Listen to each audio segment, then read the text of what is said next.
अब इस मार्ग में आ गए तो कई बार सत्संग में समझाया संतवाणी से, शास्त्रों के प्रमाण से, कि आप भोजन केवल उतना ही पाइए जो बिना औषधि के आपकी आंतें पचा ले और कब्ज ना होने पावे।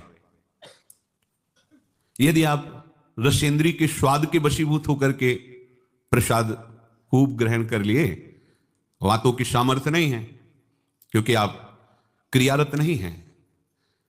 अब अभी आपको 8-10 घंटे बराबर क्रिया करनी हो तो पच जाएगा गरिष्ठ पदार्थ, पर आपको क्रिया तो करना नहीं है ऐसी। रसेंद्री के स्वाद के वशीभूत होकर अधिक प्रसाद पालेंगे तो आपसे दिनचर्या नहीं होगी, उदास रहेगा मन। कब्ज होने पर भजन में रुचि नहीं रहती, कब्ज होने पर प्रमाद स्थिति रहती है। इसलिए साधक किसी औषधि से कब्ज निवारण का उपाय नहीं है, ये बहुत सावधानी की जरूरत है। ये बिल्कुल सहज सरल बात आपको बता रहे हैं। यदि कब्ज रहित होना है तो प्रातः काल उठ करके सबसे पहले भगवद स्मरण, गुरुदेव को प्रणाम, वृंदावन को प्रणाम, संतों का स्मरण, फिर पानी को गर्म कीजिए। आधा लीटर, पौन लीटर, 1 लीटर, 1.25 लीटर, जितनी तुम्हारी पीने की सामर्थ्य है। रुचि नहीं कह रहे, पी सकते हो। ऐसा गर्म नहीं, चाय जैसा हल्का गर्म करके और वज्रासन में बैठ करके आराम आराम से पीजिए। 15 मिनट वज्रासन में बैठकर धीरे धीरे पीजिए। थोड़ा टहलिए उस पानी पीने के बाद, फिर सो जाइए। आप अगर 1-2 दिन की बात हो तो आप कि चलो हमें वहां लघुशंका जाना पड़ेगा, पानी नहीं पीते हैं, तो आप बीमार हो जाएंगे। आपको कुछ जरूरत है मल रहित होने की, नहीं वो इतनी हीट पैदा करेंगे कि आपके गुदाद्वार में रोग हो जाएगा, आपको गैस बनने लगेगी, एसिडिटी, आपको कई परेशानियां आ जाएंगी। फिर आप भजन क्या करेंगे, सत्संग क्या सुनेंगे? साधु की, उपासक की, साधक की एक दिनचर्या होती है। ऐसा नहीं होता कि मनमानी आचरण। आपकी दिनचर्या सही नहीं तो आपका भजन कहां से सही होगा? आपका जब पेट साफ रहेगा तो आप आराम से प्रसन्न मुद्रा में भजन कर सकते हैं। आपकी आंतों की सामर्थ्य समोसा, चटनी और ये मूंग का हलवा, ये विविध प्रकार के पदार्थ पचाने की नहीं है। ये उनकी है जो बहुत मेहनत करते हैं, किसान हैं, सेवा कार्यरत हैं। आपको तो बस मूंग की दाल या घिया की सब्जी और 2 रोटी प्राण पोषण के लिए चाहिए। प्रसाद पाने के बाद आपको लगे कि मैं अभी 2 रोटी पा सकता हूं, इतने में बंद कर दो, क्योंकि हमें पानी भी इसमें डालना है, वायु के लिए भी खाली रखना है, पूरा यहां से नहीं ठांस लेना है। इसके बाद तुम घूमो वैद्यों के पास कि कब्ज है, पेट में गर्मी है, धातु रोग हो गया है, ये सब लक्षण तुम्हारी प्रमाद स्थिति के हैं। मनमानी आचरण। भागवतिक सत्संग के साथ साथ आपकी शारीरिक दिनचर्या के भी सत्संग हुए हैं। ऐसा नहीं कि ऐसी बात पहली बार बता रहे हैं। कब्ज रहेगा तो स्वाभाविक वीर्यपात हो जाएगा। आप गलती के आचरण करेंगे तो नस नाड़ियां इतनी शिथिल हो जाएंगी कि बिना किसी प्रयास के वीर्यपात हो जाएगा। नाना प्रकार की मन की जो वृत्तियां हैं उनको रोकने के लिए पहले हमें थोड़ा शरीर को स्वस्थ रखना है। स्वस्थ रखने का मतलब चर्बी बढ़ाना नहीं है। हल्का भोजन, साधक हो आप, प्रभु के भोग में सब कुछ बन रहा है, वो पा रहे हैं, उनकी महिमा है। हम इतना ले लेते हैं, प्रसाद भी हो गया, अपना जीवन यापन करते हुए भजन कर रहे हैं। कम भोजन, बिल्कुल कम नहीं, पर कम भोजन ये हमारी आध्यात्मिक शक्ति को बढ़ाता है। अधिक भोजन, सात्विक हो तो भी तमोगुण बन जाता है। दूध सात्विक है, आप थोड़ा लेंगे सतोगुण प्रकट करेगा, और आप अधिक मात्रा में ले लेंगे, वही सतोगुण बढ़ाने वाला तमोगुण बढ़ा देगा, प्रमाद स्थिति ला देगा।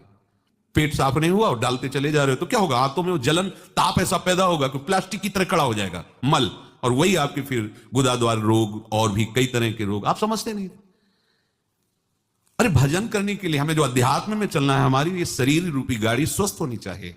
प्रारब्ध वशात अचानक कोई भयानक रोग आता है, वो हमें प्रभु सामर्थ्य देते हैं, नाम भगवान सामर्थ्य देते हैं, हम जिनका जप कर रहे हैं। लेकिन हम प्रमाद स्थिति में, तुम इनको पदार्थों को अच्छा समझते हो क्या? प्राण पोषण के लिए केवल जरूरत है, और ऐसा मत समझे कि अच्छे पदार्थ खा, काहे को तुम मन की चक्कर में फंस रहे हो। संयम से चलो। पेट नहीं साफ हुआ, भोजन नहीं पाना मत। खीरा ले लिया, मूली ले ली, काम चला ली, एक बार दोपहर में पा ले 2 खीरा 2 मूली, बस शांत। प्राण पोषण के लिए हो गया, अपने आप साफ हो जाएगा। सुबह जब पानी पियोगे एकदम साफ हो जाएगा। नहीं, भजन कहां है? कहां है वो वृत्ति जिससे हमें श्यामा श्याम के सुख वाला बनना है? बस यही दुख में घूमते रहो, फिर शाम के बना दोपहर के बना, सुबह बना, फिर भी तृप्ति नहीं होगी। मान लो मेरी बात, ये माया की चाल है। साधु अपने शरीर पर शासन करता है, इंद्रियों पर शासन करता है। शरीर को जितनी आवश्यकता बस उतना कठोर बनो, इस बात के लिए, अपने लिए कठोर बनो, दूसरे की पवाने के लिए नहीं। दूसरा तो भगवत स्वरूप मान, अपने लिए। हर साधक अपने लिए शासन रखे। पहले से देख लो, एक दिन पा के देख लो, मेरा 4 रोटी से काम चल जाएगा, बाल भोग की जरूरत नहीं। मत पाओ। जब आपका पेट साफ नहीं तो बाल भोग रुकेगा नहीं, राजभोग रुकेगा नहीं, क्योंकि बर्बाद ना हो जाए ना, वो शयन भोग रुकेगा नहीं। अब वो फूलता चला जा रहा है, क्रम से मल की परत पे परत जमती चली जा रही। आप इनको समझिए। अभी आप परमार्थ के मार्ग में चले हो, आपको बहुत जरूरी शरीर को हल्का और स्वस्थ रखना, नहीं आपसे भजन नहीं हो पाएगा। ये एक दिन का विषय नहीं कि आप सत्संग में आकर बैठ गए हो गया।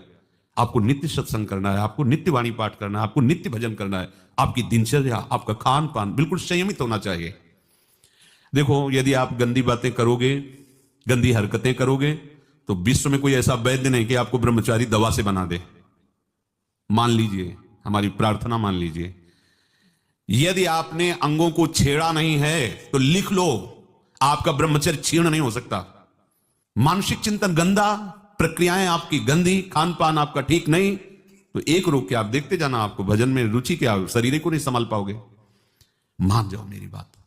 24 घंटे में प्राण पोषण के लिए 2-4 रोटी काफी है।